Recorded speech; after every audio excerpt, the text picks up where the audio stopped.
Hey, this is John Carlos, and I'm here with a look at the Star Wars Black Series action figure of Count Dooku. If you are a regular viewer of my Star Wars Black Series figure reviews, then you've heard me say that I don't like cloth goods or soft goods on my plastic action figures. But in this case, I don't mind. I think they did a pretty good job with this.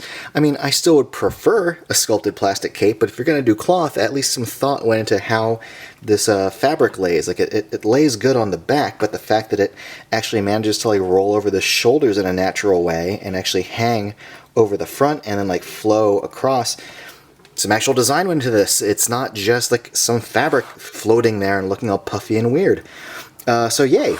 I also think they did a pretty good job making it so you can't take it off. Well, I think maybe, I don't know if you can unplug that chain, but the chain is like a sculpted piece of plastic that goes over the cloak, so it looks good that way. I dig that. The rest of the body is well done too. Not a lot of paint to speak of, just a little bit of silver and brown right there on the belt. But I like the bagginess of the thighs of his pants, and then the contrast with the shine of his boots. I'm not going to go over all the articulation points. It's a Black Series figure, you know what to expect when it comes to Hasbro and all that. But the head sculpt, we do have to discuss this magnificent head.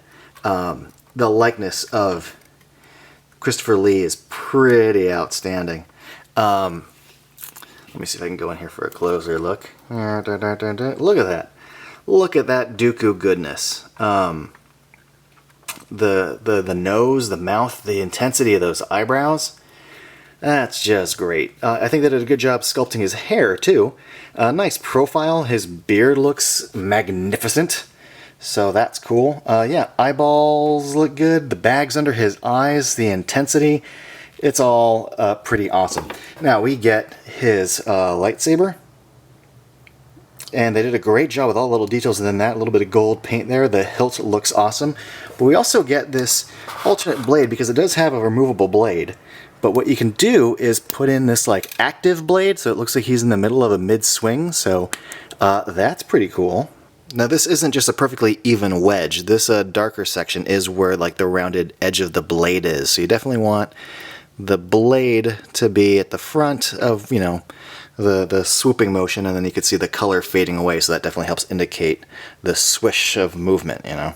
Like I mentioned before, you can plug in the lightsaber hilt into his belt by just pressing the plug into the hole, like so. Let's correct that angle a little bit. There we go. Let me just say, and I'm not alone in thinking this, but I think Christopher Lee is just a phenomenal actor and an absolute legend and icon. Between Wicker Man and Lord of the Rings and playing Dracula, I just adore his body of work, and having him in action figure form is awesome. Having Count Dooku specifically is super awesome. I thought he was great in the part. And I think this action figure of him is really, really good. Like, overall, the body, the sculpt, the cape even is good, but the likeness is just outstanding. I think Hasbro really knocked it out of the park with this one. Ooh, one fun thing I forgot to mention. One little different thing about this as far as articulation goes. He's got the ball joint at the top of the neck, but his collared neck actually has a hinge. Look at that. You actually get like a hinge motion right there above the chain. That's pretty nifty. This figure is pretty damn nifty. I love it. That's my review. I love it.